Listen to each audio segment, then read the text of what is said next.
Hi there. It's good to see you again. Today I want to talk about a really scary situation. Let me ask you, what would you do if you were falsely accused of a crime? You might think, well, I'll just explain the situation and everything will be just fine. Unfortunately, the truth is that that's just not how the criminal system works. I'm Joel Chorny, and I'm a criminal defense attorney in Tucson, Arizona. And if you ever find yourself in this nightmare situation, there are 5 critical steps that you need to take immediately. So let's get into it. And before I do, let me just make clear that I am licensed to practice law in Arizona, but only in Arizona. So if you need the help of an attorney in another state, you'll need to contact someone else. And these videos are meant to be educational, but they're not supposed to be taken as legal advice. This does not create an attorney-client relationship between me and the viewers. You are welcome to call my office and we can schedule something more formal, but this is meant to be educational. So let's start with step number 1. Stay silent. The very first thing you need to do is not talk to the police. Do not talk to the police. Do not talk to your accuser. Do not try to explain yourself. And do not think that you can talk your way out of this. People assume that because they're innocent, telling their side of the story will clear things up, but that's just not how the system works.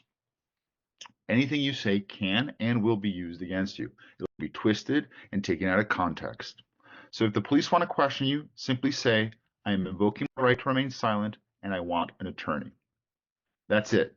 No exceptions. And then it's on you to actually exercise that right and keep your mouth shut after you've told the police that you will not be speaking to them without your lawyer. It is the only way to guarantee that you're not going to say something that can hurt your chances.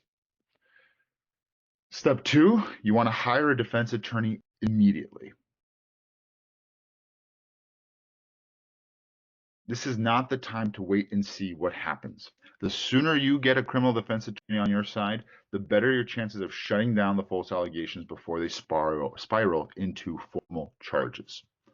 A good attorney knows how to stop an investigation in its tracks, protect your rights, and make sure that the truth comes to light before the case goes any further. I tell my clients that the sooner I'm involved in a situation, the more good I can do. Unfortunately, it is extremely common that people will not reach out to me until after they've been charged. Although that is common, and I can absolutely help under those circumstances. The truth is that the sooner they hire me, the sooner we can get things going, the better the chances we're going to get a good result. Your third step is to gather evidence. Gathering evidence means gathering anything that would help prove your innocence. This might include texts, emails, call logs, receipts, GPS data, witnesses who can confirm your whereabouts. Even small details like a timestamp on a photo can make or break your case. Give all this information to your attorney and let them build your defense. It's hard to overstate how much can be accomplished by just collecting everything that you have and giving it to your attorney. Now, although it is true that the burden of proof lies with the state and the defendant does not have a burden to prove their innocence, the reality is that if you are innocent, it helps to have evidence of such. And I am a firm believer that when a person is truly innocent, there will be evidence of that. It exists out there because in this universe, that's what is true. So you want to gather that evidence and give it to your lawyer. Step 4, you want to stay off of social media. If you do one thing today, make it this: stay off of social media. Do not post about your case, do not vent about your accusations, and do not assume that deleting messages makes them disappear. They don't. Messages are there. You cannot make them go away. Prosecutors love pulling up people's social media posts as evidence. Even an innocent joke can be twisted into something incriminating. So lock down your accounts and don't post anything until your case is over. Step number 5 is do not contact your accuser. I get it. You're angry, you're frustrated, and you want to defend yourself.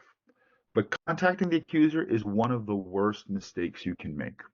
Even if you just want to clear the air, anything you say can be misinterpreted or used as evidence of harassment.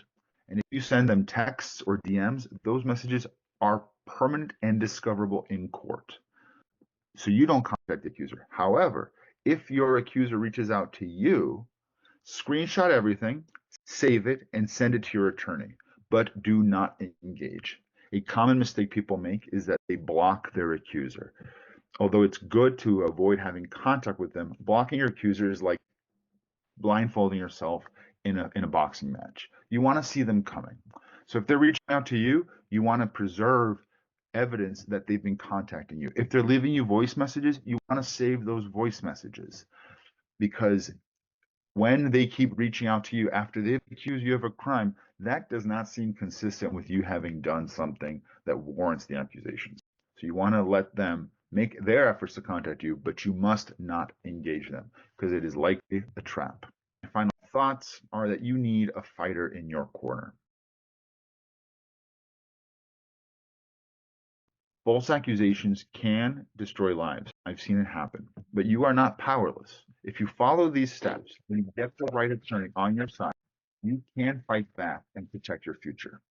If you're facing false accusations in Arizona, I can help. Call my office today for a confidential consultation and let's start building your defense.